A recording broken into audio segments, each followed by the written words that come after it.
Listo, ¿no? ¿Empezamos entonces? Cuando tú quieras. Adelante. Pues buenas tardes a todos y a todas las que ahora mismo están conectados y a los que lo verán después en YouTube. Y vamos a empezar una ponencia, una mini formación pequeñita, en la que vamos a intentar desvelar algunas de las claves feministas más importantes con las que adentrarnos en el mundo de la comunicación. Mi objetivo principalmente es que sea también un espacio para debatir y para reflexionar, porque he traído algunos ejemplos de prensa. Entonces, son cosas como muy actuales y nos van a servir pues para hacer comentarios. Entonces, como entiendo que Noelia va a estar pendiente por si alguien quiere hacer alguna pregunta por el chat, y ya me interrumpís en cualquier momento sin problema, ¿vale? Que no hace falta yo tampoco sino que si tenéis alguna pregunta a medida que vamos hablando de ciertas cosas que van a ser un poquito más controvertidas, pues me paráis, que sin problema, además es lo ideal, es compartir pareceres y que se haga más ameno. Bueno, pues vamos a compartir pantalla. Espero que lo pueda hacer bien, que lo hemos probado antes y va bien. A ver. Lo veis bien, entiendo, ¿no? Sí, ¿Sí? ¿Se ve sí, bien? sí, perfecto. Ahí. Vale. Claves feministas para un periodismo ético. Parece un poco redundante en el sentido de, bueno, pero un periodismo no es el periodismo no es ético. Bueno, en principio cuando nosotros, las personas que nos dedicamos a la comunicación, los periodistas y los publicistas, en fin, todo lo que nos dedicamos al mundo de la comunicación, una de las cosas cuando entramos en la facultad que primero nos enseña es que, bueno, el periodismo nace con una clara intención de formar, informar, entretener a la audiencia, pero que siempre hay que seguir pues un código deontológico y ético, porque tenemos un compromiso, es como los profesores, ¿no? También, ¿no? Tenemos un compromiso para con la sociedad y, bueno, pues es importante que seamos conscientes de aquellas cosas que decimos, escribimos, cómo lo hacemos, porque parte de la opinión pública se va a conformar un criterio de las cosas y una opinión con respecto a lo que lean en los medios de comunicación como referente de lo que ocurre en el mundo. Es verdad que el periodismo ha ido evolucionando mucho, porque antes tenían una función básicamente de conocimiento de lo que ocurría pues en la zona cercana, qué productos estaban llegando a las aldeas de alrededor, cuándo salía el último barco hacia el puerto de no sé cuánto, es decir, que tenían una función para informarnos. ¿Qué ocurría? Y darle explicación a las cosas, pero poco a poco pues eso ha ido evolucionando y ahora usamos el periodismo pues, para informarnos, para ampliar nuestros conocimientos, para conocer el mundo, para muchas cosas, ¿no? Ya esa función de formar, informar y entretener, pues parece que se va diluyendo cada vez más, también en la medida en el que los medios de comunicación se empiezan a convertir en grandes conglomerados mediáticos. Pero esto ya sería un poco historia del periodismo, que tampoco nos da tiempo, pero sí es importante que entendamos que a día de hoy existen 5 grandes conglomerados mediáticos que están presentes en el mundo. Es decir, cualquier cabecera de cualquier medio de comunicación que no sea independiente pertenece a alguno de estos grandes holding empresariales. ¿Y por qué se llaman holding empresariales? Pues porque cada conglomerado, cada uno de estos 5, están gobernados por familias importantes de tradición, de dinero, de recursos, que no solo tienen varios medios de comunicación o varias radios, sino que también tienen pues tienen acciones en farmacéuticas, en industrias hoteleras, en artículos de lujo, en coches, en diamantes, en alta joyería, en fin, es decir, que tienen un montón de empresas y entre ellas pues también algunos medios de comunicación. Entonces, en el momento en el que eso ocurre, y actualmente es como se configuran los grandes medios de comunicación, nosotros el que más conocemos, el más conocido el grupo Prisa, pues los intereses empiezan a cambiar, ¿vale? Ya eso de formar, informar o entretener ya va quedando un poquito en segundo plano. Bueno, ¿y eso qué tiene que ver con el feminismo? Pues tiene que ver mucho. ¿Por qué? Porque hoy en día, y el movimiento feminista lo lleva reivindicando durante muchísimo tiempo, los medios de comunicación tienen que ser algo que podamos emplear para dar a conocer una corriente de pensamiento ideológica y política que es importante que la gente conozca, porque se producen en el mundo continuamente desigualdades, no solo entre hombres y mujeres, sino en el reparto de la riqueza, en la explotación de los recursos, en muchas cosas. Entonces, cuando un hombre dice yo soy feminista, ser feminista no es solo creer en que el mundo no debe girar en torno a las desigualdades, sino que ser feminista implica un estilo de vida. ¿Eso qué significa? Bueno, pues cuando empiezas a ser consciente de que el mundo está lleno de desigualdades y que las mujeres siempre han sido las que han sufrido esas desigualdades, pues te das cuenta de que tu vida ya no puede volver a ser igual que era antes. Cada cosa que llega, cada información, cada producto que consumes, todo, incluso la cultura, empezamos a aplicar un filtro morado, ¿no? Ese filtro de dónde están aquí las desigualdades y cómo analizo esto. Y ya no es como lo analizaba antes, ¿vale? Entonces es una manera de empezar un camino de aprendizaje y de libertad. Por eso es imposible no ser feminista. Es decir, cuando tú empiezas a ser conocedora de estas desigualdades y a observarlas, pues es imposible que un día diga, venga, voy a dejar de ser feminista, ¿vale? Porque es parte de nuestro día a día, de nuestra manera de entender el mundo. Entonces, vamos a poner, esta intervención está en dos bloques muy sencillos. Por un lado, unos ejemplos de periodismo no ético y malas prácticas que encontramos continuamente y que se siguen produciendo. Es escandaloso el número de ejemplos que fomentan las desigualdades, que no ayudan a construir una sociedad justa, que fomentan el odio, la xenofobia, el racismo. Entonces, parece que son casos aislados, pero no lo son. Nos vamos a dar cuenta de que no lo son, pero que tenemos soluciones. Es decir, hay muchísimos medios de comunicación, la mayoría de ellos independientes, liderados por mujeres, que sí están trabajando para un periodismo ético, con compromiso social. O sea, para volver otra vez al origen de lo que era el periodismo, ¿vale? Un periodismo ético y comprometido con la sociedad. Entonces, con respecto a los temas que hablamos de violencia de género, ¿no? Existen muchos bulos, ¿no? Y los medios de comunicación, si no están comprometidos, la gente que está en un medio de comunicación trabajando, desde el redactor hasta, no sé, jefe de dirección, cualquier persona que trabaja en un medio de comunicación, se convierte en cómplice de la propagación de bulos. Los bulos en los medios de comunicación son muy difíciles de detectar porque vivimos en una sociedad en la que tenemos una sobrecarga de información.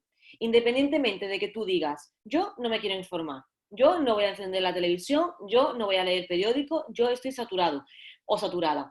¿Qué pasa? Que termina el día y aunque tú hayas hecho ese ejercicio, a ti te han llegado una cantidad de input por otros canales de información que hacen que estemos sobreinformados. Esto hace que cada vez se haga más complicado detectar dónde están esos bulos, dónde están esas mentiras. Entonces, bueno, el patriarcado, que es esa estructura en la que vivimos, que evidentemente es una estructura en la que el hombre es el universo y todo se ha creado en torno a cómo el hombre ha entendido el mundo, una sociedad patriarcal, está muy aliada al capitalismo y el capitalismo al patriarcado, ¿no? Entonces, en esa nos estamos moviendo ahora mismo y en esa se mueven también los medios de comunicación. Entonces, bueno, a la hora de hacer de detectar estos bulos machistas con respecto a la violencia de género, uno de los errores más cometidos es que los medios tenemos que partir de la base de que los medios de comunicación son herramientas de poder transformadores, ¿no? Transforman la ideología. Y entonces tenemos que aprender a detectar esas mentiras y cuándo la usan, por qué la usan y con qué objetivo. Entonces, cuando en un medio de comunicación escuchamos que los violadores, los asesinos, pero especialmente los violadores, lo hacen, pero porque es que están borrachos, es que son personas violentas, lo asociamos todo a que son enfermos, y realmente un hombre que ejerce violencia hacia una mujer no es un enfermo, es un machista. Entonces, esa manera de hablar claro y de decir por qué es un machista y no un enfermo es obligación de los medios de comunicación. Porque por suerte o desgracia, los consumidores, la audiencia, nos hemos convertido en consumidores de titulares. No profundizamos en los contenidos. Entonces, como no profundizamos, pues los medios de comunicación tienen la obligación de explicar por qué cada cosa tiene un nombre y por qué se producen ciertas cosas.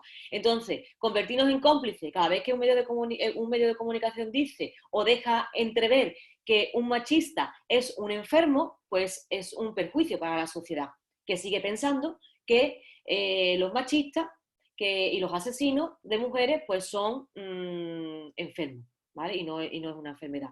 La enfermedad es el machismo, que lo que quieren es una sumisión, quieren sexo, en el caso de un violador ya, y como no lo tiene ya y no puedo dominar, asesino, violo, ¿vale? Entonces hago todas esas cosas porque no soy capaz, no puedo ejecutar mi derecho a ejercer ese control, ese poder en el que la ha educado la sociedad por ser hombre. Entonces, Entonces, así es como hay que explicar las cosas, en todo con su contexto. Por eso es importante que el feminismo esté presente en los medios de comunicación para explicar todas estas cosas.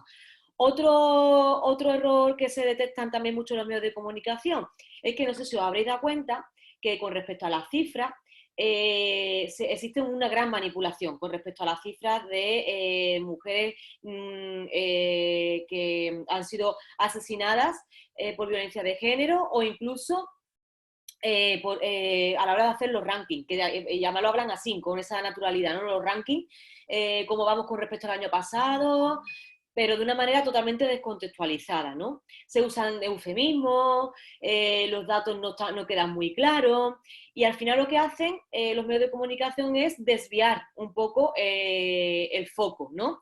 ¿Y cuáles son los datos reales? Bueno, pues los datos reales son que más de 50 mujeres han sido asesinadas en 2019, que todavía no ha terminado el año y ya vamos a superar la cifra del 2018, que desde el 2003 que empiezan a registrarse las cifras ya han muerto más de 1.025 mujeres, estos datos no están actualizados, son de estas navidades, por lo tanto, a eso hay que añadirle todos los casos que se han producido desde enero hasta ahora, ¿no? O sea, más de 1.024. En lo que va de año, un total de 37 menores han perdido a su madre por este tipo de violencia. Tampoco se contabilizan los menores que se quedan huérfanos y huérfanas, ¿vale? Y es importante tener en cuenta esos datos. Y luego, bueno, pues la estadística del gobierno dice que de las 49 asesinadas, solo el 22,4 han presentado denuncia previa. Si yo solo me centro en ese dato, ¿qué digo? Pues estoy diciendo que si yo no doy todos los datos anteriores, no hablo de que existen un montón de medidas para que las mujeres se sientan seguras a la hora de denunciar y digo exclusivamente que solo el 22% se han animado a denunciar, al final lo que estoy diciendo es que, oye, fíjate que con todas las cosas y las herramientas que tenemos, al final las mujeres solo denuncian el 22%. ¿Qué está fallando ahí? Entonces ese ejercicio de reflexión nunca llega, porque como nos atiborran a cifras, pues ese ejercicio nunca llega. Entonces es importante a la hora de las cifras darlas con claridad. Esto es una imagen que publicaba EFE hace poco, que es increíble, es el ejemplo de cómo los medios de comunicación le dan voz a personas que no hablan con criterio y que no aportan nada a la sociedad.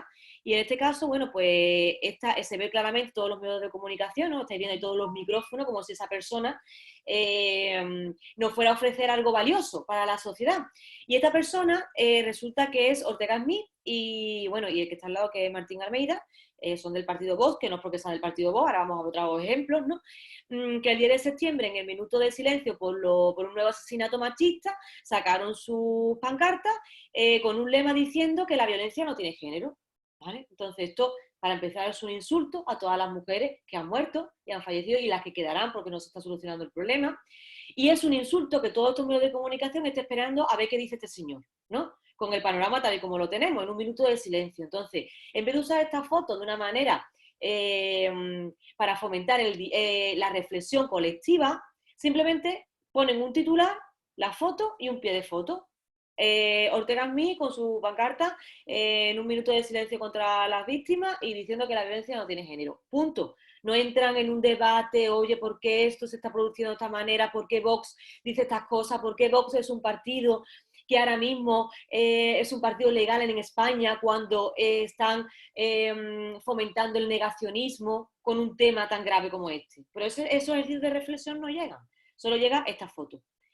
Otro ejemplo, este se publicó también por agencia y la foto es bestial, ¿no? Francesco Ascuri, rodeado de carteles con el lema Stop Feminazi, al salir del juzgado de Granada en agosto de 2017 con el caso de Juana Rivas.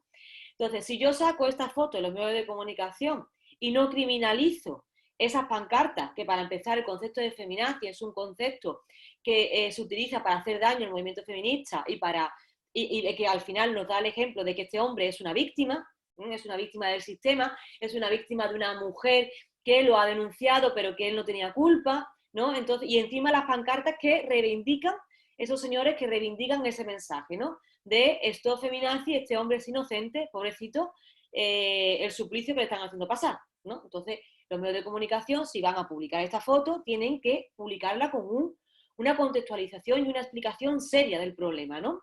Pero para eso tienen que estar formados sobre género, tienen que ser especialistas también un poco en temas relacionados con género, en el tratamiento de la información, en muchísimas cosas, ¿no? Y se nota que aquí, pues, evidentemente, no hay formación en género. Con el caso de María Jesús Montero, que es súper actual, también es increíble el tratamiento que se le ha dado a la polémica que han creado, ¿no? Que se han creado, que el debate que han creado los medios de comunicación y el debate que se traslada después a la calle, ¿no? En este medio de comunicación titula ¿qué imagen ofrece? ¿Qué imagen? Es que es para analizarlo. ¿Qué imagen ofrece María Jesús Montero? Un debate entre el acento andaluz, lo estrafalario y su experiencia. Y dices tú, ¿perdona? O sea, ¿qué vamos a analizar? Primero, ¿qué imagen ofrece? O sea, es como, ¿habrá políticos y políticas que nos tengamos que preocupar en qué imagen ofrece María Jesús? Como si nos pudiera interesar qué imagen ofrece y no qué está haciendo en política, ¿vale? No, pero su imagen prima.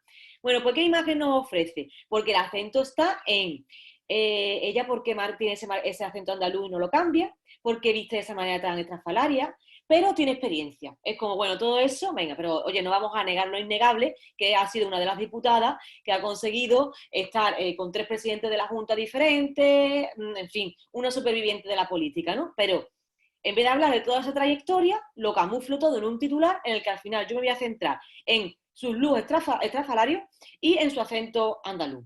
Y entonces, realmente, este tipo de titulares, además lo pone aquí, ¿no? La ministra destaca por su estilo pintoresco, es que es increíble que esto haya publicado en medio de comunicación, ¿no? Y su marcado acento, por no decirle cateta, claramente, ¿no?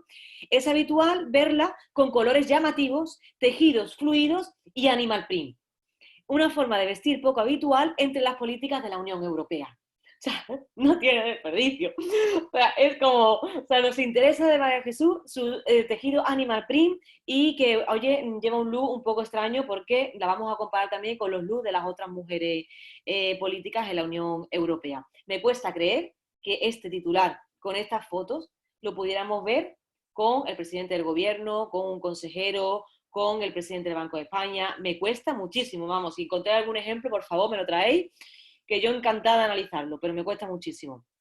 Entonces, ¿de aquí qué deducimos? Pues que las mujeres, mientras más influencia social y más poder tienen, más se invisibilizan. Y cuando las visibilizamos y ofrecemos su imagen en los medios de comunicación, pues las connotaciones con los titulares, con la manera que tengo de formar el texto, con las fotos que elijo, al final, ¿qué conclusiones saco? Porque son mujeres oportunistas, o son malas madres, o son unas catetas, o son unas estrafalarias, o son unas marimachos, o son la mujer de, o es que es la hija de, o es que ha llegado a la política gracias a, por supuesto, un hombre, paternizadas, paternalizadas, ridiculizadas por el acento, o por su procedencia, porque son andaluzas, eso se llama andaluzofobia. Entonces, es decir, que todo eso lo vemos claramente solo con este titular. El Español, por ejemplo, ¿no? Que también es otro medio de comunicación digno de análisis. María Jesús Montero, una portavoz con fondo de armario. 12 cambios en 11 apariciones por el COVID. ¿No? Y un periodista, estamos pagando a un periodista para que escriba que desde el pasado 14 de marzo, cuando el gobierno decretó el estado de alarma, la ministra de Hacienda, la portavoz del gobierno, ha aparecido en 2 ocasiones ante los ciudadanos para informar sobre varias cuestiones relacionadas con la pandemia provocada por el coronavirus y, salvo una ocasión, todas las veces ha lucido un conjunto diferente y ha conjuntado los tacones con alguna parte del look. Y tú dices, pero de verdad, en serio, que a mí me interesa, o sea, como sociedad nos interesa esto, ¿qué imagen estamos dando? Y aparte de todo esto, ¿por qué estamos utilizando estos mensajes? ¿Qué estamos pretendiendo hacer con esto, no? ¿Qué le estamos diciendo a la audiencia que tiene que pensar de María Jesús Montero? Pues al final, todos estos medios de comunicación que hemos visto, las fotos de estos medios de comunicación y los titulares de EFE Televisión, El Confidencial, que era la anterior, El Español, todos suspenden en perspectiva de género. Los textos no tienen perspectiva de género, se perpetúan los estereotipos sexistas, se fomenta la creencia de que las mujeres, cuando van a alcanzar el poder, pues es que en realidad están ahí por suerte, pero que no son válidas. El caso de violencia de género, la foto que hemos visto de F, puede dar lugar a que la víctima pues no va a tener mucha veracidad porque los carteles de estos feminazis me restan, quiera o no quiera, credibilidad a la víctima que la ha denunciado. Por lo menos se me plantea la duda de si ese hombre es inocente, cosa que si hubiera visto otro tipo de fotos, pues no se me plantean esas dudas. Y los medios de comunicación al final lo que estamos viendo es que están al servicio de la política y no de la sociedad, de los intereses comerciales y no de la sociedad. Y evidentemente pues los medios de comunicación tienen la obligación no solo de mostrar la verdad, que ya sabemos que en esa verdad siempre hay algo de subjetividad, aunque un buen periodista, una buena periodista tiene que intentar que esa subjetividad sea lo menos posible, ¿no? Las menos interferencias posibles. Pero cuando un medio de comunicación no está implicado con la causa de género, pues se incurren en todas estas cosas. Y cuando la sociedad no está motivada para denunciar este tipo de cosas, pues se dejan pasar. Porque yo todavía no he visto a nadie que haya dicho, oye, pero vamos a exigir responsabilidades, ¿no? Como esto se puede publicar, ¿no?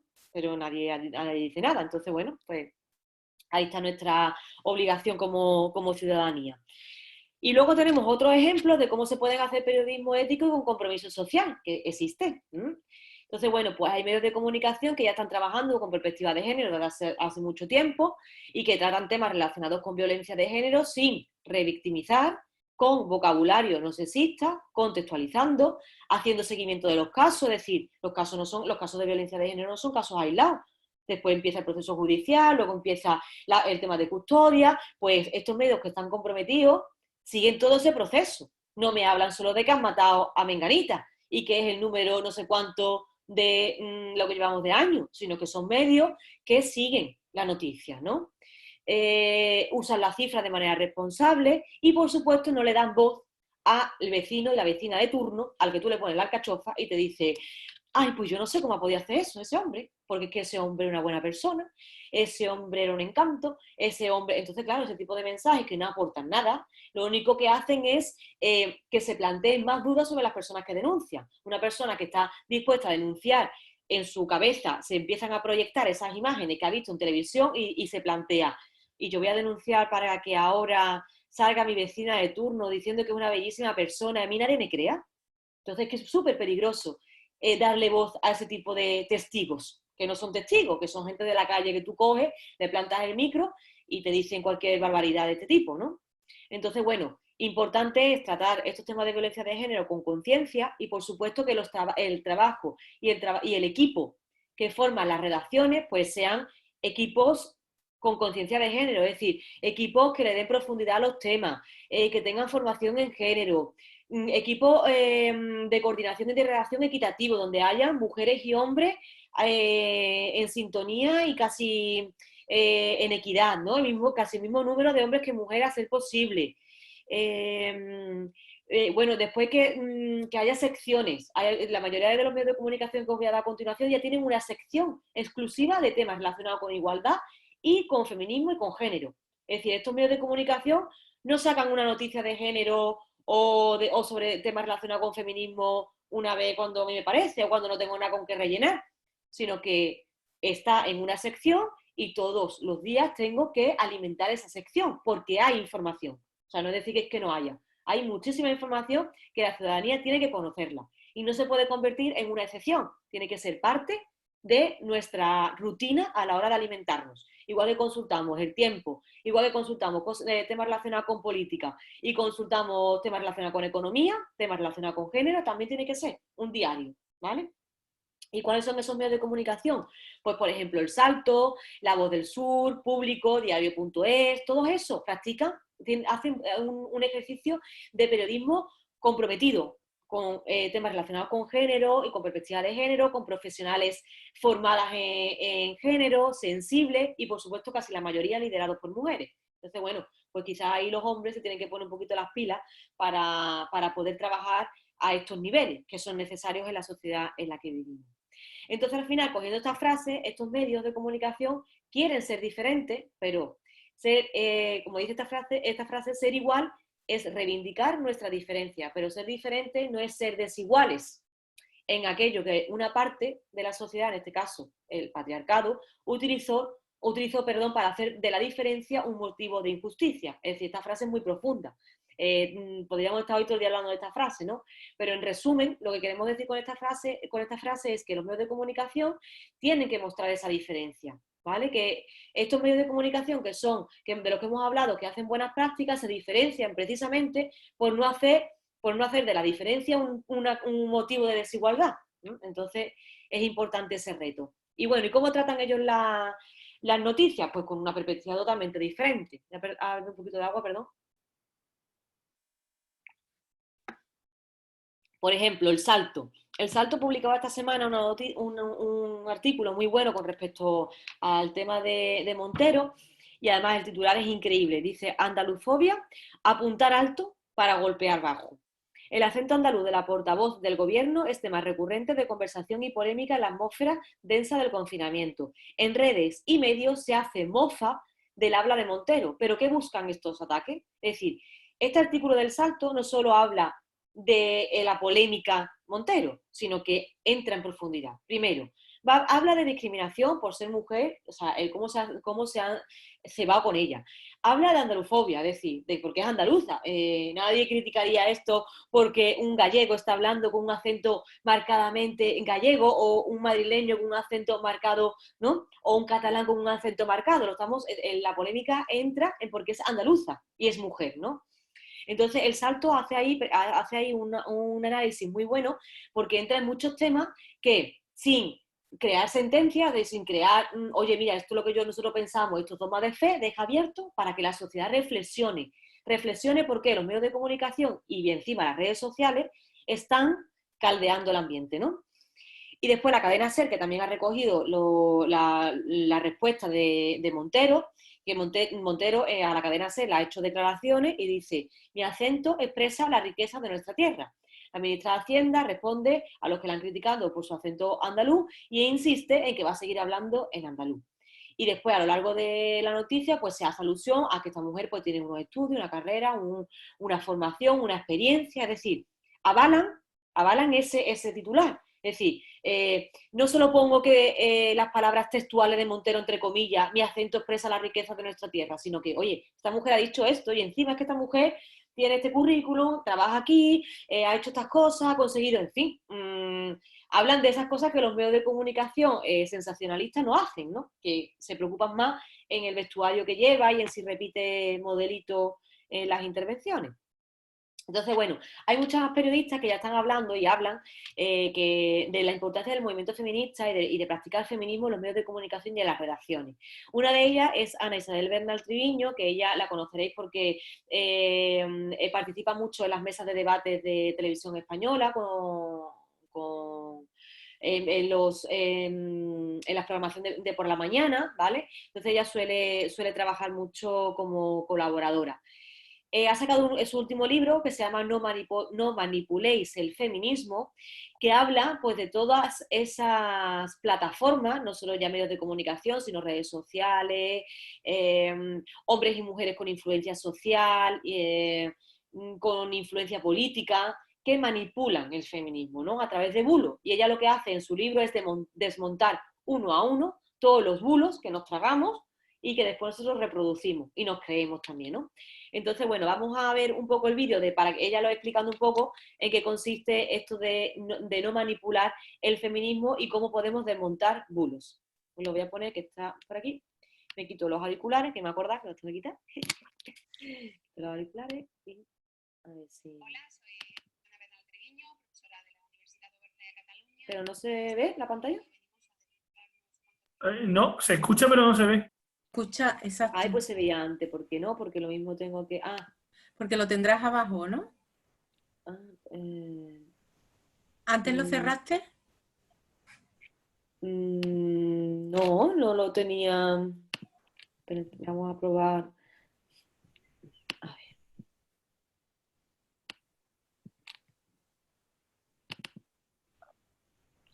Ahora. Hola, soy Ana Bernal Treviño, profesora de la Universidad Oberta de Cataluña y periodista, y hoy venimos a desmontar unos cuantos mitos del machismo. La Fiscalía el año pasado no llegó a aprobar ninguna denuncia falsa por violencia de género.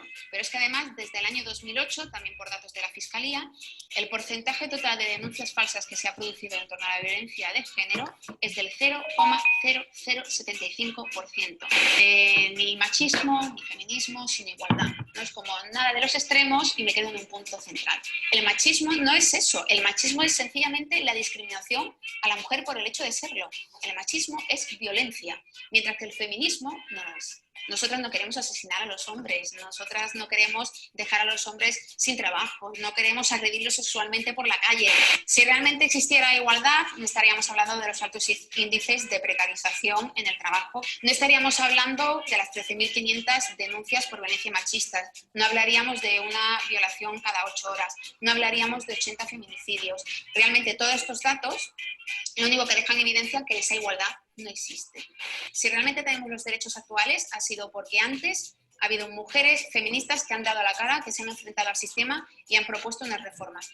Los logros del feminismo se han conseguido cuestionando ese Estado de Derecho, cuestionando las leyes y proponiendo reformas. Es decir, cuando hemos llegado a la Ley de Violencia de Género del año 2004, no ha sido por arte de magia, o sea, no ha sido aquí un Harry Potter que ha aparecido con una varita, ni tendríamos ninguno de los derechos conquistados, ni derecho al divorcio, ni derecho al aborto. Es decir, todo eso hubieran sido cuestiones que quedarían todavía en el aire. Ella...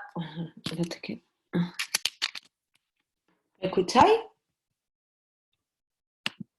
Sí, sin problema. ¿Sí? Sí.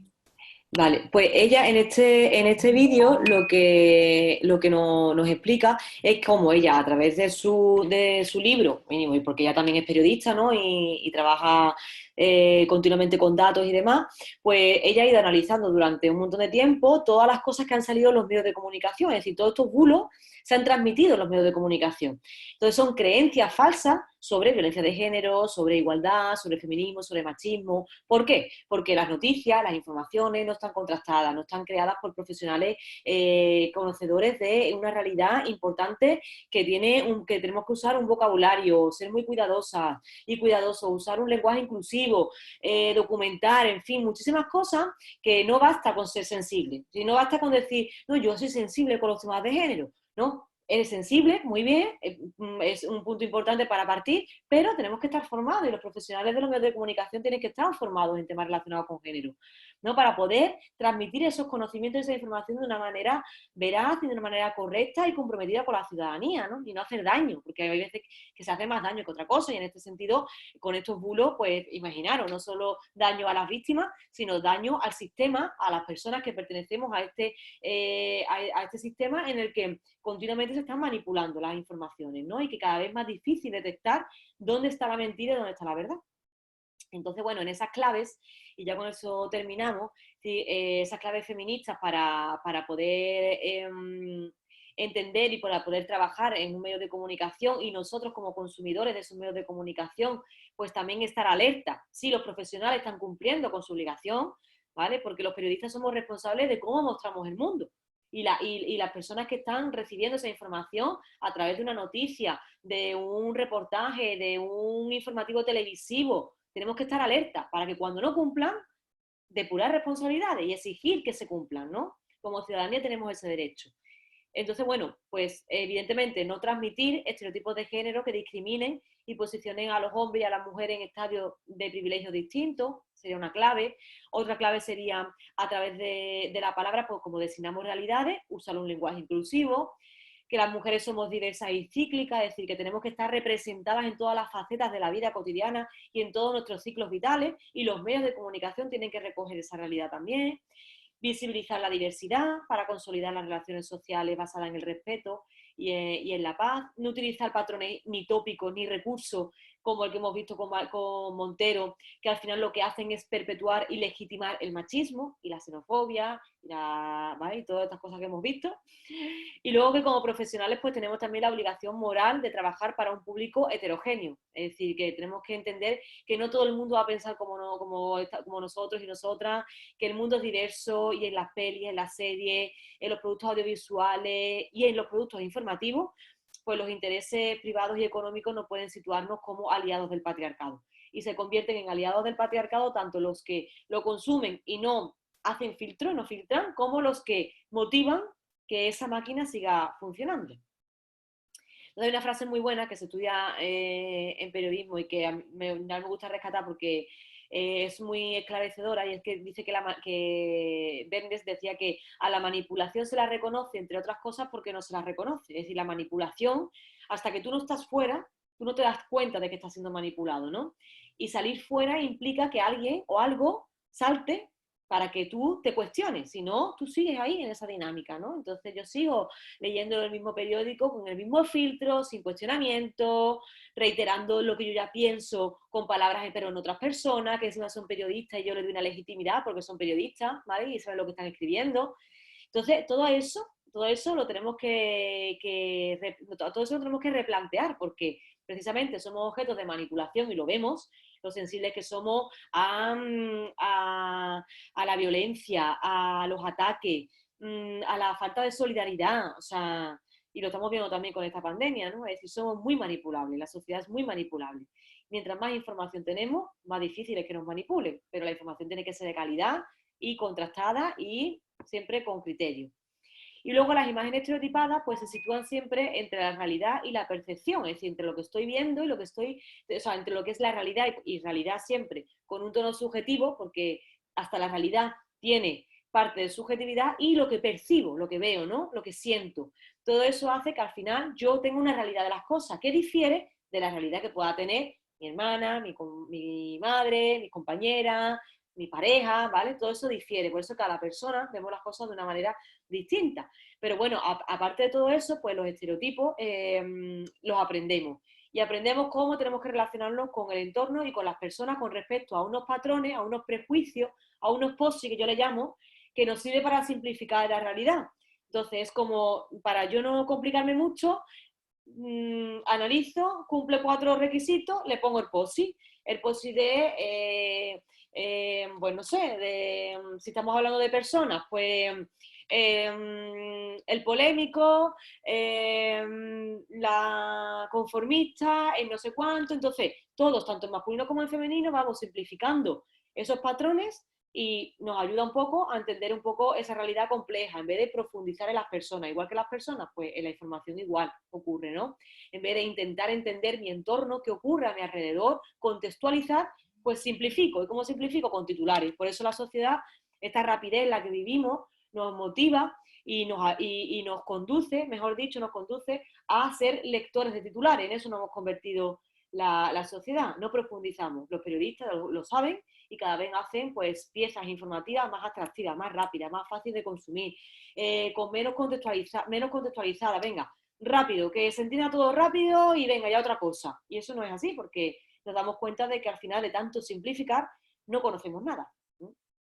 Entonces, bueno, queda camino porque realmente todos estos medios de comunicación que hemos dicho que hacen buenas prácticas, pues, y periodistas que hacen un trabajo increíble, como por ejemplo Rosa María Calaf, Soledad Gallego Díaz, que es la directora actual del País, Pepa Bueno, Ana Pardo, que es la directora de Público, Ana Isabel Bernal, que la hemos tenido en este vídeo que os he puesto. Todas ellas trabajan en esta línea, pero claro, necesitamos más y por supuesto más hombres también. Necesitamos hombres que también trabajen en estas líneas editoriales y que crean en la necesidad de hacer un periodismo ético y comprometido con el género, ¿no? Con fomentar la igualdad real.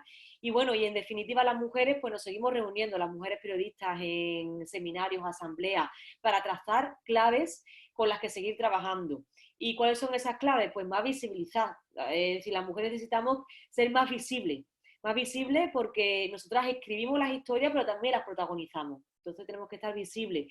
Más espacio también para las mujeres en secciones de opinión, que las secciones de opinión mayoritariamente están copadas por hombres. Y más directivas, por supuesto, en las grandes corporaciones mediáticas, que el caso del País no sea la excepción, sino que los medios de comunicación entiendan que necesitan líderes, mujeres también, igual que hombres, porque no somos un grupo, las mujeres no somos un colectivo, como eso también lo vemos los medios de comunicación, no es que no practican la ética, cuando hablan de las mujeres como colectivo, cuando somos la mitad de la población no es un colectivo, ¿no? Entonces, pues todo eso es a lo que nos referimos con la necesidad de que los medios de comunicación pues se impliquen, ¿vale? Y que las mujeres periodistas pues estamos ahí trabajando, pero que necesitamos por supuesto de hombres que también crean en esto y que entiendan que otro periodismo es posible, porque lo es, ya lo están practicando compañeras y compañeros, y realmente pues es lo que nos merecemos, ¿no? No solo como ciudadanos, sino también como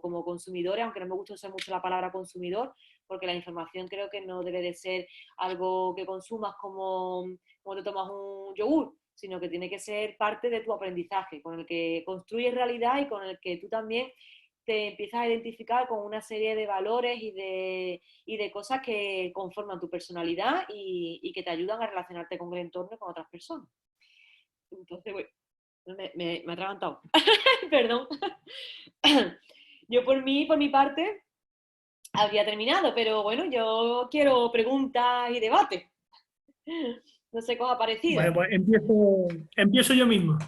Yo quiero darte en primer lugar las gracias porque creo que has hecho un diagnóstico y una radiografía completísima y, por desgracia, muy certera de lo que es la comunicación o el periodismo a día de hoy, en el que desafortunadamente encontramos como discursos que ya se habían, o debates que ya se habían superado en este país, o creíamos que se habían superado, los tenemos de nuevo sobre la mesa, porque hay ciertos sectores que están poniéndolo así, y a mí eso generalmente me genera mucho debate interno, en el sentido de si llegar a aceptar ese debate y entrar a intentar ganarle por la fuerza de la razón a esos planteamientos tan desfasados que nos plantean, pero ganarle el debate a alguien que no va a debatir con tu arma, que no va a debatir con la razón, que no va a debatir con argumentos, sino que va a hacerlo con medias verdades, que va a hacerlo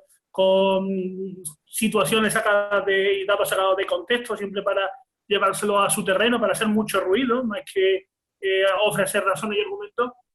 Es muy difícil y muchas veces, a lo mejor yo pienso que la mejor manera de invisibilizarlo y no darle importancia es no entrando ni siquiera a debatir. Mira, ya se acordó en este país, nuestra sociedad, que la igualdad era un objetivo primordial para todo el conjunto de la ciudadanía, y ahora nos vamos a discutir de nuevo sobre si tenemos que aceptar la igualdad como un principio rector de nuestra sociedad o no.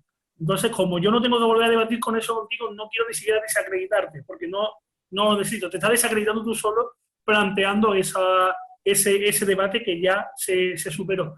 Entonces, claro, no sé si quedarme en esa postura o intentar debatir sabiendo que es imposible porque no buscan el debate, buscan la confrontación y la efectividad, el ruido, para llamar a la atención y captar a personas que no quieran profundizar, sino quedarse en la superficie de la situación, como el titular, como tú decías, o el fenómeno del clickbait, que es evidentemente para ganar visitas y conseguir dinero, pero también se utiliza para conseguir adeptos a una ideología también. Entonces, que todavía tengamos que estar discutiendo sobre esto, a mí me genera tristeza y esa inquietud de no saber qué hacer. Sí, entrar a debatir o romper de reír diciendo no, que no hay que debatir nomás, que ya estaba claro y no voy a perder mi tiempo en seguir anclado en esta discusión contigo, voy a mirar hacia el futuro y voy a seguir avanzando en la línea de la igualdad como se planteó. Y también quería compartir una experiencia que tuve el pasado diciembre.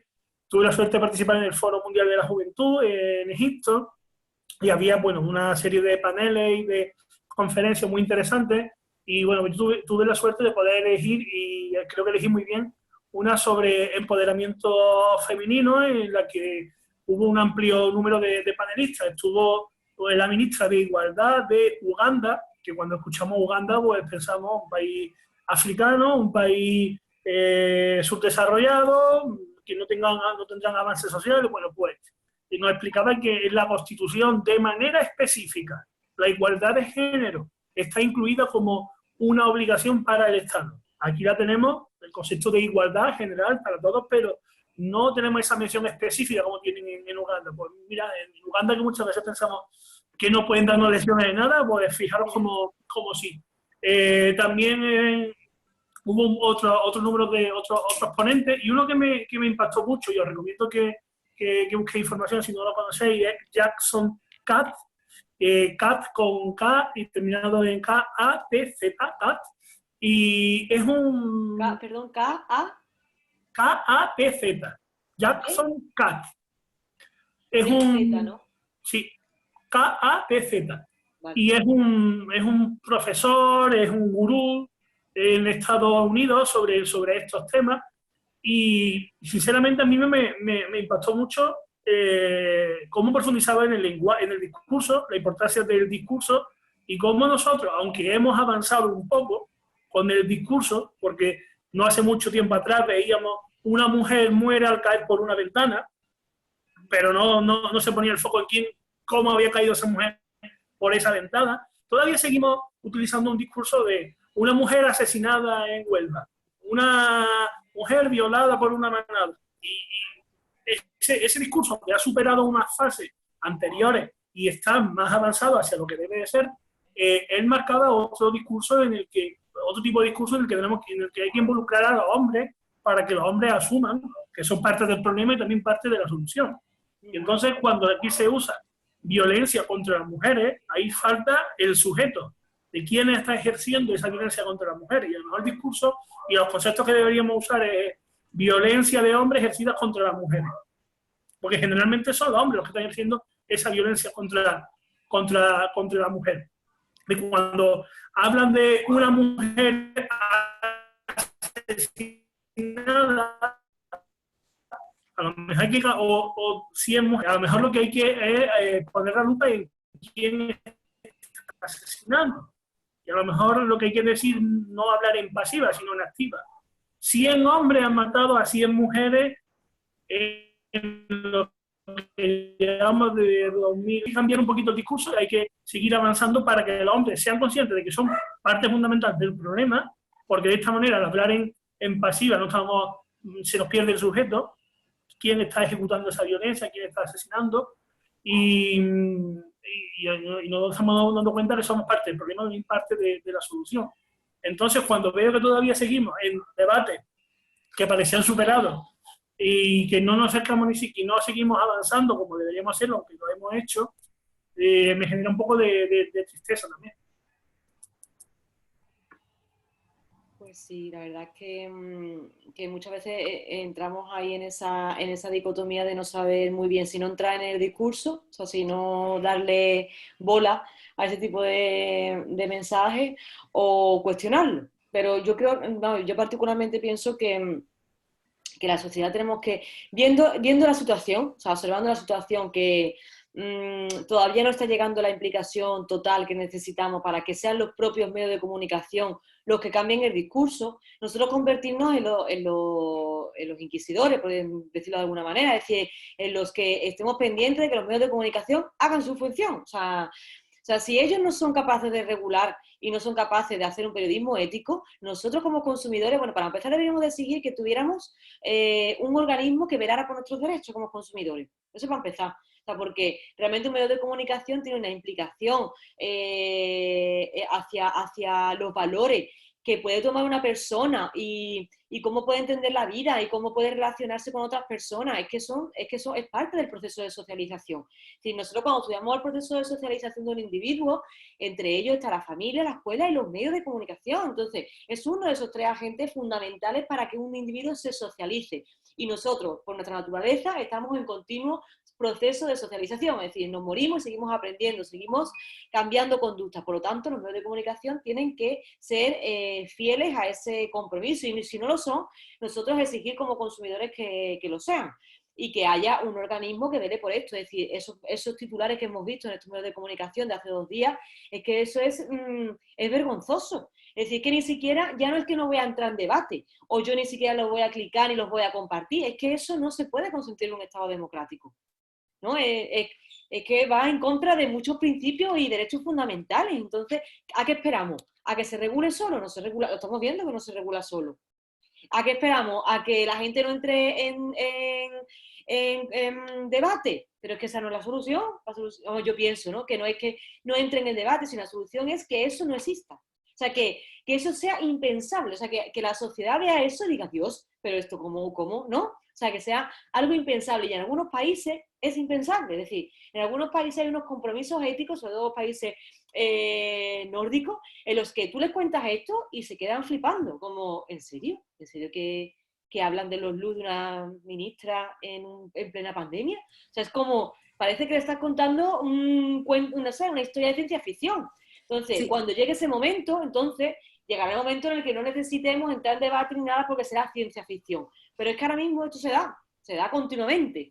Entonces, como no tenemos nada que nos proteja, pues tenemos que ser nosotros los que reivindiquemos lo que no nos conformamos con esto. Nosotros queremos periodismo de calidad, porque yo no sé vosotros cómo estáis viviendo el tema de la pandemia y cómo informativamente nos está afectando la sobreinformación y los bulos. Es decir, cómo un informativo puede abrir diciendo... un informativo no fue un espacio de tarde, de estos de tertulia y demás, y después empieza el avance informativo. No sé si era Antena 3 o Telecinco, porque yo es que no veo la tele. Y yo me informo con los medios que yo ya tengo seleccionados como serios. Lo demás no me interesa.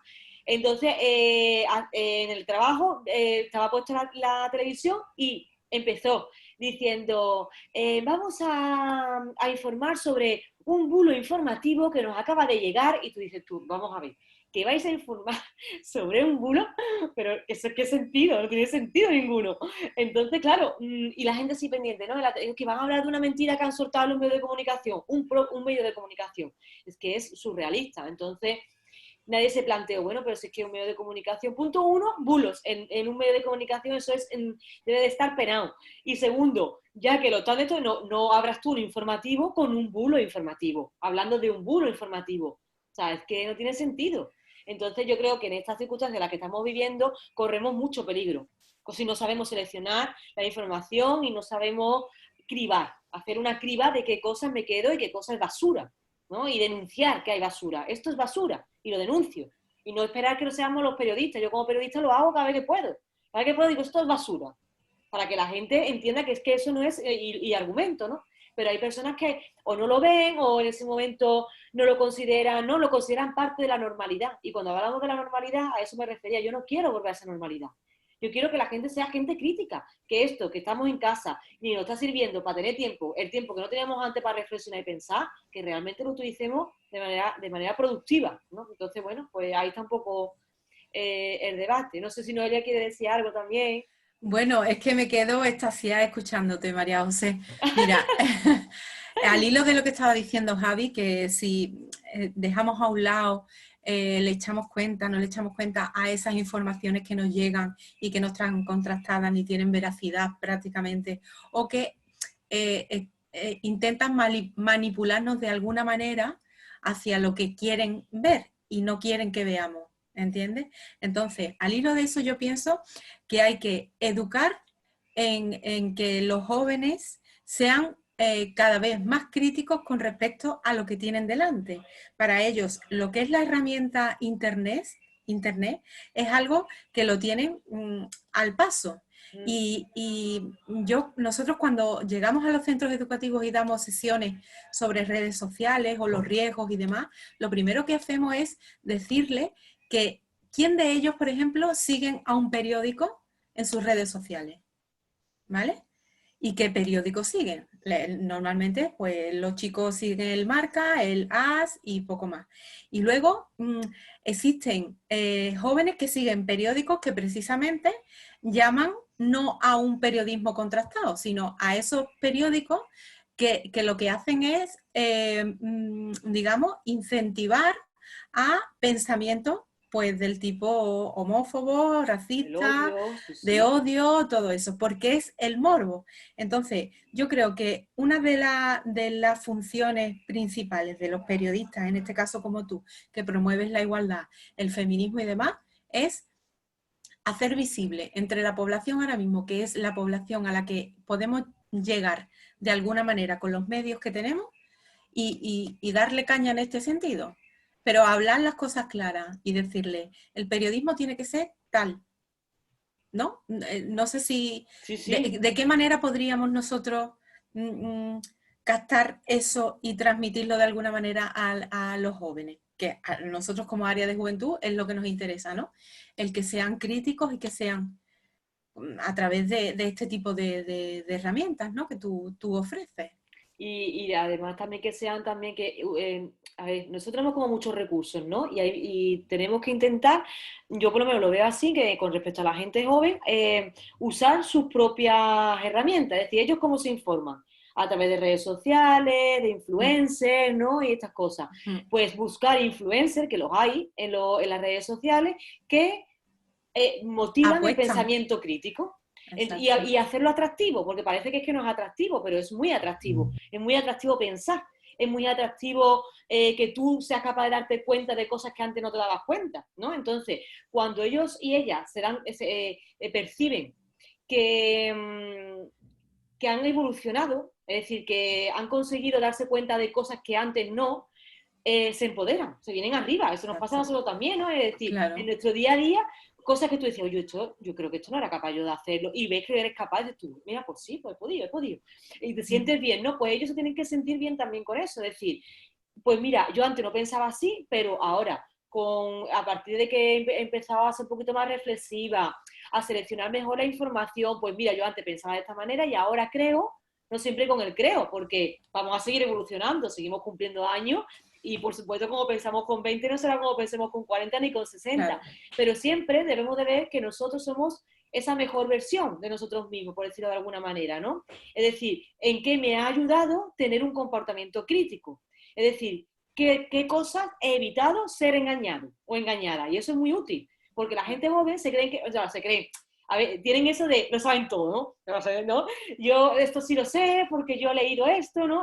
Tienen ese espíritu, entonces es una manera muy práctica, a través de los medios de comunicación, de los influencers y demás, pues enseñarles que existen otros medios que también hablan de cosas súper chulas y súper de actualidad, pero con otra visión y con otro prisma, y que eso va a ayudar a que ellos tengan un cambio de actitud en poco tiempo que les va a ayudar a ser mejor persona, a recibir las cosas de otra manera.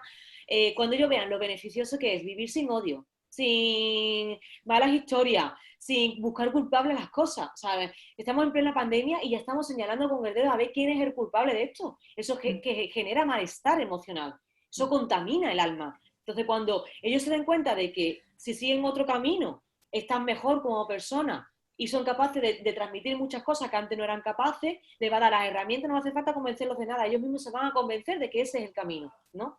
Pero hay que motivarlos de alguna manera para que opten por eso y no por el sensacionalismo. Y decirles que qué les aporta el sensacionalismo, qué os aporta. ¿Qué os aporta estos titulares? Tú pensabas antes sobre la inmigración en el campo de una manera, te has leído esto y ahora me estás diciendo que ojalá que se vayan a su país porque aquí no sé cuánto. Esa sensación que te produce a ti, ¿cómo te sientes tú? ¿Estás generando odio? ¿Ese odio ya lo tenías de antes? ¿Tú consideras que eso no es odio? En fin, que ellos mismos rebusquen ahí en sus emociones, ¿no? Porque al final todos y todas estos mensajes nos emocionan y nos llegan de alguna manera. Y se transmite a través de emociones también. Eso Sí. no sé. Y luego yo tengo una duda, María José. ¿Tú no crees que pueden tachar el análisis que has puesto de los diferentes medios de comunicación, cómo transmiten una noticia y dónde ponen el punto de atención un periódico que practica un periodismo ético a otro que no? ¿No se tacha en el caso de que digan, pues este periódico dice esto porque cree que es lo que la gente quiere leer o necesita leer, ¿no? De privar la libertad de expresión, porque es con lo que están jugando, ¿no? Claro. Yo digo esto porque tengo libertad de expresión, ¿no? Esa libertad de expresión la hemos conseguido. Yo quiero aprovechar la pregunta de Noelia porque yo tenía una muy, muy similar y quizás para respondernos a los dos a la vez. Como periodista, a mí me gustaría saber tu punto de vista sobre el debate que se podría crear si finalmente se apuesta por crear un organismo regulador que garantice la calidad de la información, porque ya sabemos que precisamente ese sector mediático que posiblemente no pasaría los filtros de un periodismo de calidad y riguroso y ético, una ética periodística, no empresarial, que es la que, o política, que es la que siguen, empezarían a airear el pañuelo de la falta de democracia, del atentado contra la libertad de expresión. Venezuela volvería a estar presente una vez más. Entonces, como periodista, ¿cómo crees que podría evolucionar eso? Hombre, realmente es complicado ahora mismo la situación en la que nos encontramos. ¿Por qué? Porque tenemos un panorama que no se había producido nunca, con las características con las que nos estamos encontrando ahora, ¿no? Que es esa proliferación de bulos. Es decir, nosotros estamos encontrando con una situación en la que existe oscuridad, ocultismo y una parte de verdad, pero que la audiencia no sabe muy bien dónde buscarla ni cómo. Entonces, ¿dónde empieza y no termina la libertad de expresión de un periodista? En el momento en el que le hace daño a la colectividad. Esa es mi opinión. que con esto no quiero decir que sea la correcta, ¿no? ¿no? Que tengan que... Pero yo pienso que un periodista, y eso no se le puede llamar censura, porque la censura se puede practicar de muchas maneras. Incluso nosotros nos autocensuramos, nos podemos llegar a autocensurar. Antes de que nos digan algo, ya sabemos que por la línea ideológica en la que nos encontramos hay ciertas cosas que vamos a tener que matizar. Y eso nadie lo controla tampoco. Eso es parte de la ética del periodista. Entonces, ¿en qué momento empieza la libertad de expresión y termina? Pues yo puedo decir todo lo que a mí me dé la gana, claro, y argumentarlo con datos, con hechos, con cosas que se puedan demostrar y darle un giro a las cosas que pues probablemente, oye, pues mi compañero, que también escribe en ese mismo medio de comunicación, pues lo ve de otra manera totalmente diferente y eso es genial, porque eso fomenta el aprendizaje, fomenta el ver las cosas de diferentes ángulos, pero en el momento en el que yo elaboro una pieza informativa, un corte, una declaración, cualquier cosa, que lo que estoy haciendo es incitar al odio, a la violencia, al racismo, a la xenofobia, a la discriminación, a la violencia machista, todo eso va en contra. O sea, ahí no hay libertad de expresión, es que tu libertad de expresión termina porque estás afectando a todo el grosso de la población, ¿vale? Porque el que tú fomentes esa ideología y ese pensamiento hace que contamines al resto, y el resto, si no tiene herramientas, se verá contaminado, y si se ve contaminado, eso perjudica a la sociedad en su conjunto. Una sociedad racista es una sociedad que no va a avanzar nunca. Una sociedad xenófoba no va a avanzar nunca. O sea, una sociedad que piense que las mujeres son ciudadanas de segunda no va a evolucionar nunca. Entonces, no merece la pena. O sea, ¿qué sociedad democrática puede marcar la libertad de expresión como algo con un valor tan superior como para después pagar las consecuencias? Porque todo tiene un precio. Es decir, si tú dejas que la gente hable y escriba y publique sin documentarse, fomentando odio, fomentando el racismo, al final lo que vas a hacer es pagar las consecuencias, y las estamos pagando ya, ¿eh? Estamos pagando el que la gente, al principio sí, con lo de la pandemia, muy solidaria, no sé qué, yo lo que hablaba en mi círculo, digo, esto es ahora, espérate que empiecen a contaminarse con información y que empiecen con cosas, verás tú dónde va a empezar, dónde va a acabar la solidaridad individual, ¿no? Entonces es muy peligroso eso, es muy peligroso y yo no lo considero un elemento de censura, lo considero un elemento, creo que es necesario esos mecanismos de regulación para proteger a la ciudadanía, en una sociedad en la que no sabe diferenciar qué está bien de lo que está mal. Y esto de bien mal no desde un punto de vista ni religioso ni moral, sino qué cosas benefician a la mayoría y qué cosas no. Y tenemos que pensar en grupo, en comunidad. No podemos pensar en darle cobertura al periodista tal para que él no se sienta invadido en su libertad de expresión. No, perdón usted. O sea, usted es un ente, ¿vale? Que en este planeta, pues imagínese, es menos que un grano de arena y no podemos dejar que usted hable y diga lo que le dé la gana para que esto perjudique a la sociedad en su conjunto y la sociedad al final se acabe contaminando y el racismo prolifere como no puede ser. Entonces, bueno, yo lo entiendo así, creo que esos mecanismos de regulación ahora mismo son necesarios, pero que tienen que estar súper medidos, por supuesto. Yo soy la primera que considero que los periodistas deben de tener libertad como creadores y como periodistas, igual que pasa, bueno, pues en el mundo audiovisual y todo lo que es comunicación y todo lo que es cultura, debe de haber libertad. Pero una cosa es libertad para crear y otra cosa es incidir con tu discurso en el odio, ¿no? Y en cosas feas. No Hola, sé. Pepa. Buenas tardes. Hola, ¿qué tal, Alejandro? Mira, a mí me ha abierto muchas bombillitas en la cabeza, ¿no? Pero Esa es la idea, esa es la idea. tengo el fallo de que no apunto las cosas. Yo soy el amo de la improvisación, no me gusta hacerme un guión. Entonces voy a intentar ordenar un poco lo que me ha venido a mí a la cabeza, ¿no? Vale.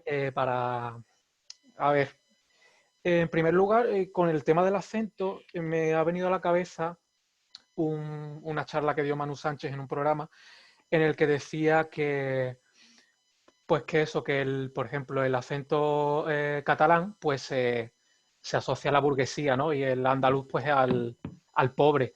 Y entonces cuando alguien utiliza el acento para meterse contigo, ¿no? O lo usa como argumento de burla, realmente lo que está escondiendo es un sentimiento de aporofobia, que es un rechazo hacia la pobreza, ¿no? Luego me ha venido también a la cabeza mi profesora de lengua, que dijo una cosa que en aquel momento, pues, a lo mejor podía pasar más desapercibida, pero me ha venido ahora mismo al comentar todo esto que hemos hablado. Y ella abogaba por, ahora que se ha puesto tan de moda, ¿no? El presidente y la presidenta, miembro y miembra, el español y española. Ella abogaba por la integración, ¿no? Decía, yo cuando hago un texto no pongo los padres y madres o los alumnos y las alumnas, dice, yo pongo el alumnado, el profesorado, integra. Y me ha venido también que el inglés, por ejemplo, en ese sentido es mucho más integrador porque tiene muchísimas palabras que son iguales para masculino y femenino, ¿no? Entonces, has dicho que hay medios que me parece muy interesante, ¿no? Que cuando hablas de, pues, va a sonar redundante, pero cuando hablas de las víctimas, no revictimizas. Y yo creo que es importante porque no, si te mantienes en una posición de victimismo siempre, no creas nada, eres siempre como el pobrecito y te estás mostrando al mundo como el pobrecito. Y en el caso de charlas que hemos tenido anteriormente sobre el bullying y demás, realmente al que siempre se meten en la clase con él es con el que tú ves que es débil. Entonces, perpetuar el victimismo tampoco me parece la manera correcta, ¿no? Y has dicho eso, que hay medios que no revictimizan, pero luego sí que tienen como un apartado concreto en el que hablan de eso. Entonces, lo que ha dicho también Javi antes del debate, yo también lo defiendo, ¿no? Que hay cosas que creo que no se deben ni debatir porque como que ya se tienen que tener superadas. Y el tema del acento, el tema de la violencia de género y demás, me parece que es uno de ellos. Por ejemplo, la presidenta lo que ha dicho, bueno, la presidenta no, María Jesús Montero, parece muy interesante. O sea, que tú digas simplemente, pues mira, es mi acento y es el que voy a tener. Ya está, es que no entrar en más polémicas, es que no tienes que defender nada. O sea, ya está. O sea, es que no tengo absolutamente nada que decirte. Hablo así porque me he criado, soy de allí y punto. Entonces, la verdad que no sé muy bien cómo se podría hacer el tema este de la integración, más que esta lucha, ¿no? Que parece a veces que sí, por un lado, es importante porque es cierto que siguen existiendo las diferencias, pero al luchar contra esa diferencia, estás haciendo también la diferencia. Y yo vería más interesante eso, abogar por la integración, que ya te digo que no tengo ni idea de cómo se haría, pero sí que si me tuviese que ir por un lado u otro, intentaría abogar eso por, al final todos somos humanos, que da igual, que no, o sea, que somos genitales diferentes, ya está, pero es que somos humanos, al final. Y bueno, y cromosoma, que vosotras tenéis 2X y nosotros XY, ya está. Pero nada más, al final es que somos personas, no sé. Es una reflexión, es que no es una pregunta, ¿sabes? No, Simplemente... sí, pero súper interesante porque has hablado precisamente de esa frase que yo no quiero explicar mucho porque era súper profunda, que era sobre la diferencia y la diversidad, es decir, el aceptar que somos diferentes, porque evidentemente genéticamente somos diferentes, y aceptar la diversidad, es decir, ya da igual con qué aparato reproductor nacemos, que simplemente pues somos seres humanos y nos relacionamos de manera equilibrada y justa con el entorno y con nosotros también, ¿no? Entonces, bueno, al final esas desigualdades las marca el ser humano, la marca en este caso el patriarcado, que las necesita para poder retroalimentarse y poder legitimar sus privilegios dados de cuna, ¿no? Porque el hecho de que haya hombres que no tengan que decir, no, mira, yo es que voy a hablar, mira, yo, por ejemplo, respecto a lo de los hombres no se excusan nunca, no sé si te has dado cuenta. Raro es un hombre que se excuse en público, ¿vale? Entonces, ella ha hecho muy bien en decir, yo voy a seguir hablando en andaluz y punto. No se ha excusado, porque no tiene por qué excusarse. Sí es verdad que yo he echado de menos el apoyo. O sea, yo creo que una sociedad totalmente comprometida, un ejemplo de eso hubiera sido que todos sus compañeros parlamentarios, cada uno con su acento, porque lo tienen, ¿vale? Pasa que algunos acuden a un castellano neutro al que no lo voy a encontrar en sentido nunca, pero bueno, acuden a ese castellano neutro, pero todos tienen su acento. El de Madrid tiene su acento, el vasco tiene su acento, una manera de hablar diferente, ¿no? Usando el castellano porque evidentemente el andaluz se entiende. O sea, si tú me hablas en catalán, si yo no sé catalán no te entiendo. O si estás hablando en vasco y me estás dando una conferencia ¿no? en euskera, como yo no sé euskera, yo no te entiendo, pero es que el andaluz sí. Es que el andaluz, tú entiendes perfectamente a una persona que está hablando en andaluz, ¿no? Entonces, el hecho de que otros parlamentarios hubieran empezado sus ponencias, sus presentaciones con diciendo, pues yo soy madrileño, o yo soy vasco, o yo soy, ¿no? Es un apoyo, un arropar a una persona que ahora mismo la están acribillando, ¿no? O sea, es un ejemplo de decir, oye, dejarse de tontería, ¿no? Y que realmente esto no tiene interés ninguno. Eso por ahí, por un lado, lo he estado en falta por parte de los grupos parlamentarios y por sus compañeros y compañeras de la política, que hubieran salido un poco no a su defensa, que no necesitaba ser defendida, porque ella se defiende sola, pero sí que se notara ese posicionamiento en bloque, ¿no? De somos diferentes, cada uno pertenecemos a una comunidad autónoma y cada uno hablamos pues dentro de una corrección lingüística en donde se nos entienda perfectamente, pero con nuestros acentos, porque precisamente que España tiene comunidades autónomas con una regulación que nos permite marcar esas diferencias, porque es que somos un país muy rico y muy diverso, ¿no? Y por otro lado, importante también no asociar a Andalucía a la pobreza. Es decir, nosotros cuando nos avergonzamos de hablar andaluz en un sitio público es porque realmente pensamos que nos van a criticar nuestra valía. Es decir, tú sabes perfectamente que es una persona que tiene tus estudios, que estás hablando de un tema, ¿no? Estoy hablando de cosas académicas, porque no estamos tampoco poniendo aquí arriba a las personas con estudios y las que no lo tienen, porque eso no tiene sentido ninguno. Pero para un tema en concreto tú eres especialista en ese tema, eres el que más sabe, ¿vale? Pero te da vergüenza hablar en andaluz si estás en una conferencia en Estados Unidos, aunque te estén haciendo la traducción simultánea, o en Madrid, o en Barcelona, porque van a pensar, ¿no? Y eso lo tenemos aquí metido en vena, van a pensar que es que yo, que vengo de Andalucía, que mira qué gracioso soy, qué graciosa, ¿no? Qué acento más gracioso, no me van a tomar en serio, ¿no? Entonces, al final asociamos una serie de estigmas que ni más ni menos vienen por los medios de comunicación también.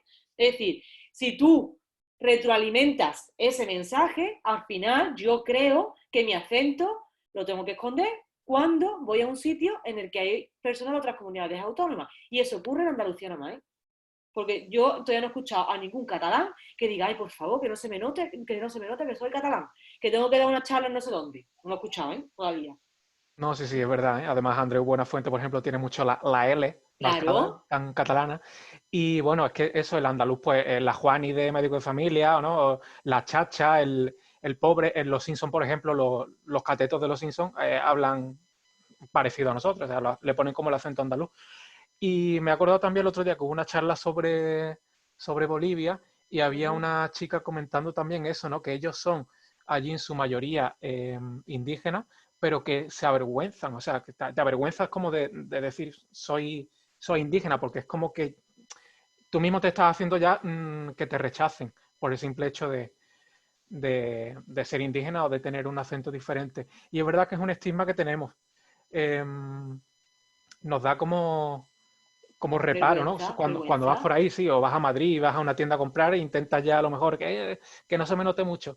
Y es jodido. Me acuerdo también que mi primo, por ejemplo, estuvo trabajando hace poco en Alicante en una empresa de rentacar. Y de hecho tiene mucha labia, o sea, era el mejor de ventas. Pero le vino la jefa con el triste y lamentable argumento de que no le iban a renovar el contrato porque es que su humor no lo entendía todo el mundo, ¿no? Es como, no, es que eres un graciosillo, porque, o sea, como eres de Andalucía, simplemente por el hecho de que él es simpático, o sea, que te atienda con una sonrisa y luego vas allí y a lo mejor la gente está siempre como con cara de ole mierda, ¿no? Estamos generalizando mucho, que no es que por ser de Claro, un hay lado de u todo, otro claro, tal, evidentemente. pero que se agarran a cosas que dices tú, bueno, ¿de verdad te agarras a esto? Es que no sé. Pero digamos, esas situaciones son denunciables porque, a ver, es que son situaciones que provocan, que están motivadas en injusticias, ¿no? En injusticias y en discriminaciones, ¿no? Entonces, bueno, esas cosas son denunciables y evidentemente no se pueden permitir, pero el hecho de que nosotros como andaluces y andaluzas nos sintamos orgullosos de lo que somos, es que como yo digo, o sea, yo porque yo haga comunicación y me dedico a comunicar, ¿por qué tengo que forzar un acento que no es mío? O sea, es que no es verdad, entonces o sea, yo para mí la verdad está mucho más allá de lo que tú contrastes como información. Yo puedo ser o sea, la experta mejor formada en género, la periodista más comprometida, que yo me escucho hablar a mí misma en un castellano neutro y digo, esto que estoy diciendo no es verdad. No porque el mensaje no sea verdad, no esté enfocado en algo teórico que he estudiado y que llevo estudiando durante mucho tiempo y que lo puedo demostrar y ratificar, sino que es que yo no estoy transmitiendo verdad. Entonces, Montero no va a transmitir verdad nunca si empieza a hablar en un acento que no es el suyo. Por mucho que sea una política y la tengamos que entender todos, que todos y todas las entendemos perfectamente. O sea, entonces ahí es donde tenemos que partir nosotros y nosotros también, ¿no? De decir, yo no me puedo avergonzar, no puedo avergonzarme de ser andaluz, no puedo avergonzarme de lo que soy. Cuando es que esta comunidad autónoma es riqueza. O sea, es que ha sido crisol de cultura. Territorio de grandes artistas, de grandes creadores, de poetas, ¿qué me estáis contando? O sea, pero no puedes ir con el currículum, mira, aquí están todos los andaluces y las andaluzas de nombre. No, o sea, eso no, lo primero que nos tenemos que creer somos nosotros y nosotras. Y cuando nos lo creemos, lo transmitimos. Entonces eso es súper importante. Yo por lo menos lo veo así. Yo desde luego no voy a cambiar mi acento. O sea, si hago una conferencia en Madrid delante de no sé cuántas millones de personas, como que la haga aquí en la Rinconada con 20. O sea, porque entonces no estoy transmitiendo verdad. Es mi opinión. Especialmente irónico es cuando tenemos medios de comunicación de proximidad, que estamos hablando para nuestros vecinos, pero nos creemos que tenemos que hablar como si fuésemos de Valladolid. Y especialmente duro es el caso de Canal Sur, donde los programas de humor, de arte y de gracia se hacen en andaluz y los informativos se hacen en castellano, neutro. En ese falso castellano neutro. Sí, la verdad que el debate está bien encendido y sobre todo, vamos, que tiene en ese artículo que publicaba El Salto, andalufobia, pues eso, la fobia, y más que a la pobreza, a los andaluces, o sea, es esa fobia Yo creo que también es falta de construcción de sujeto político, en todos los casos, tanto de la mujer, en este caso, como del caso andaluz. Evidentemente, el humor, el cachondeo, la discriminación se hace sobre grupos débiles por parte de un grupo predominante, un grupo que tiene más poder. En el caso de la mujer, hasta que no se consiga empoderar totalmente o no ha avanzado en ese empoderamiento, no se está empezando a tener en consideración sus planteamientos. En el caso de Andalucía, hasta que los andaluces no nos creamos como un sujeto político con identidad propia, con necesidad de defender nuestras posturas, nuestros intereses y nuestro carácter, nuestra personalidad, pues vamos a seguir sufriendo ataques y siempre nos vamos a quedar en hay que ver qué mal nos tratan, hay que ver, pero no va a pasar de ahí. Y hasta que nos creamos un pueblo, un sujeto político propio, que eso no implica, porque parece ser que en este país, para ser una cosa hay que dejar de ser otra. Vivimos en un país de trinchera, o conmigo o contra mí, o estás aquí o estás allí, y no hay término intermedio ni nada. Entonces, hasta que no nos creamos que podemos ser una cosa sin dejar de ser otra, y que queramos ejercer de las dos cosas, pero con respeto y con equilibrio entre todos, vamos a seguir teniendo que aguantar esos ataques porque nosotros somos los que se los permitimos, desde luego. Ellos abusan de la postura de poder en la que están. Totalmente, de privilegio. Claro. Hola. Hola, Valentina. Soy Valentina de Italia. Y primero, muchas gracias por esta charla de hoy, a ti, a todos y a todas, porque es un argumento muy importante y ahora tengo más claro algunas cosas sobre el periodismo, porque también aquí en Italia casi todo el periodismo es muy machista, no tiene un lenguaje correcto, no tiene nada de eso. Y por eso, gracias que ahora tengo alguna idea más clara. Y por cuanto se hablaba de acento, quería decir que en Italia pasa lo mismo, porque, por ejemplo, yo soy del sur y he estudiado en el centro norte de Italia y siempre, y madre, ¿cómo se siente que tú eres del sur? Pero si, por ejemplo, voy hablando con un amigo que es del norte, por ejemplo, no sé, Milán, Turín, no es un problema que ellos tiene o ella tiene un acento del norte. Es como la pronuncia perfecta, como si todo el italiano, de todo el idioma italiano, el idioma perfecto es el acento del norte.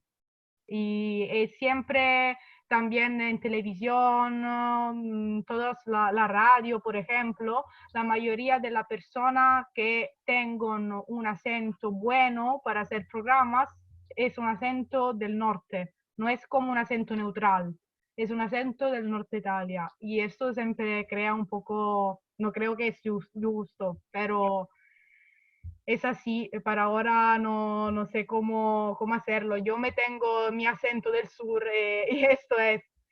Y quería hacerte una pregunta un poco más técnica, si lo sabes claramente.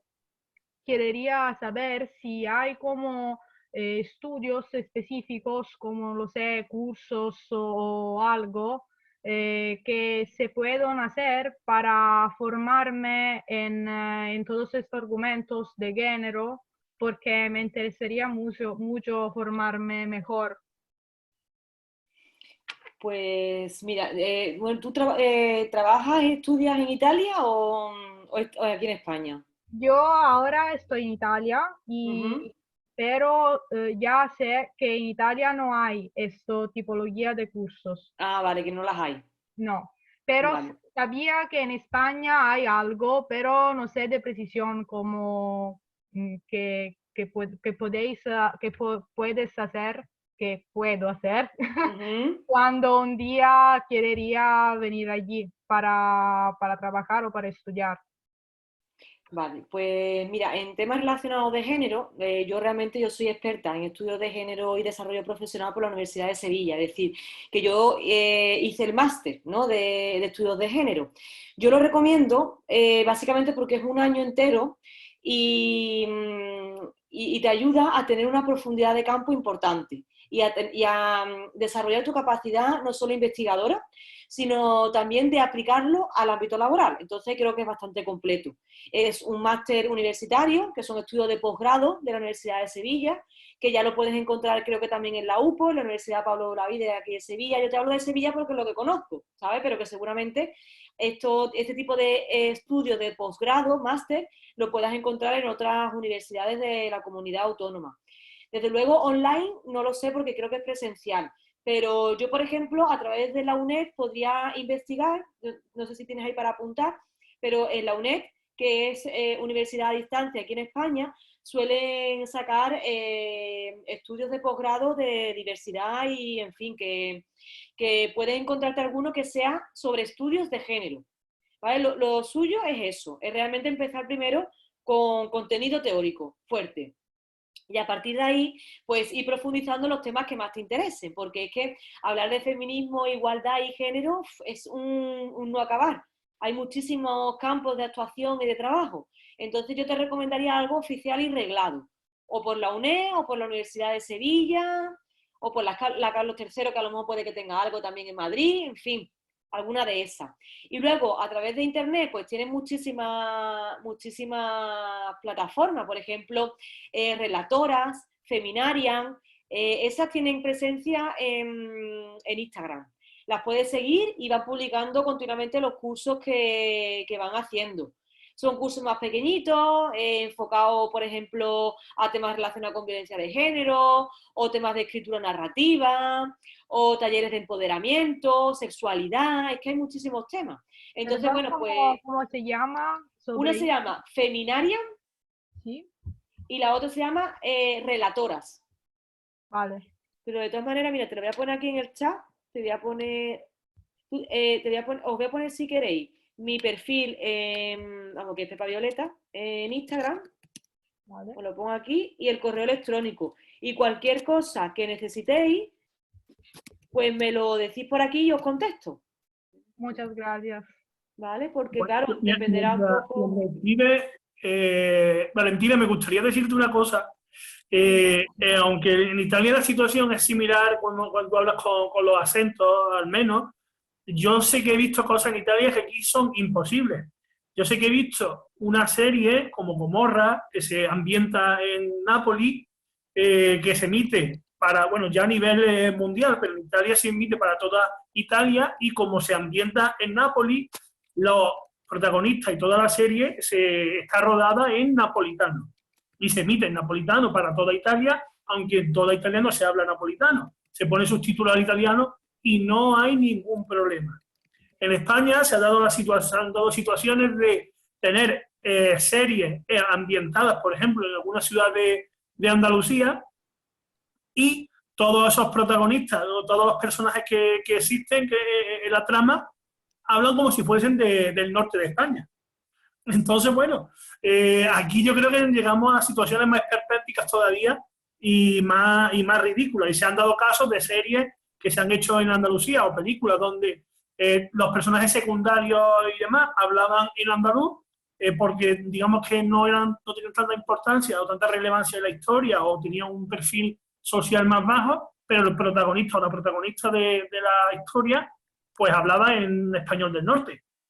Entonces, bueno, en Italia también tenéis esas cosas, pero al menos la diversidad pues se respeta un poco más, o al menos desde mi punto de vista por la experiencia que he tenido. Aquí, que se emitiese, ya no solo con el andaluz, que se emitiese, por ejemplo, en televisión española, una serie en euskera, en catalán, en gallego, con subtítulos al español para todo el país, eso sería impensable. Eso aquí no pasaría nunca, porque tenemos esa forma tan cerrada de entender la diversidad cultural y entenderla casi como algo negativo, algo más que como positivo.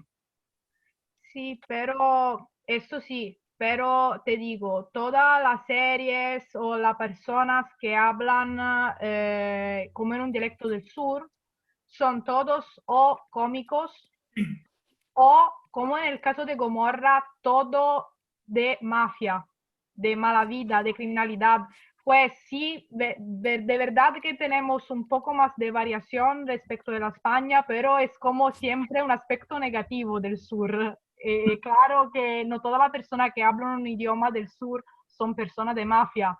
Y parece así, sobre todo fuera de la Italia, que no se conoce bien la Italia. Toda la vez que digo, bueno, yo soy del sur de Italia, eres mafiosa. No. Eso siempre me pasa. Y muchas gracias, María José, por toda la información que me estás compartiendo. Nada. Y cualquier cosa que necesitéis, de verdad, porque es que hay muchísima información.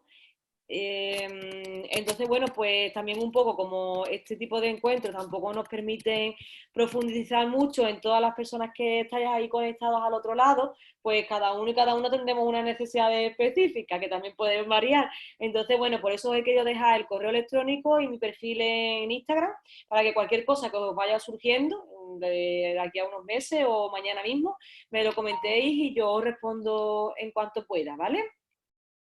Vale, gracias, muchas gracias. Nada. Bueno, pues ¿hay algo más que compartir o damos por finalizado la sesión? Yo por mi parte nada más, ya lo que vosotros y vosotras queráis preguntar, si tenéis alguna pregunta más por ahí. Bueno, yo agradecerte, María José, el haber estado y compartido con nosotros toda tu experiencia. Y bueno, que tenemos un fichaje y tienes que nutrirnos de mucha información. Ay, pues yo encantada de que podamos seguir compartiendo en un futuro y que bueno, que esta pandemia pues nos sirva un poquito también para reinventarnos y para seguir trabajando, que es lo importante, que al final lo vemos ahí, ¿no? Que queda mucho trabajo que hacer, pero bueno, cuando hay conciencia y ganas de cambio, las cosas van saliendo. Bueno, pues yo también me sumo al agradecimiento, desde luego, como tú también has dicho, te tomo la palabra y que ojalá que esto sea el inicio de nuevas cooperaciones, nuevas colaboraciones y que podamos seguir alcanzando los objetivos comunes que tenemos, que son muchos desde luego, y que ese haya sido el punto de partida. Agradecer también a todas las personas que ven los vídeos en YouTube, a todos los que habéis estado escuchando y participando activamente durante la tarde de hoy. Y emplazaros ya a mañana a esa, vamos a decir, penúltima sesión, porque no sabemos qué pasará en el futuro con la ventana digital. Y a lo mejor algún día pues conseguimos lanzar la ventana personal, incluso que nos podamos ver las caras de manera directa y poder seguir fomentando el pensamiento crítico, que es lo que buscábamos también con esta iniciativa. Nos vemos mañana. Muchísimas gracias de nuevo y nada, que tengáis buena tarde. Muchas gracias. Un abrazo. Hasta luego.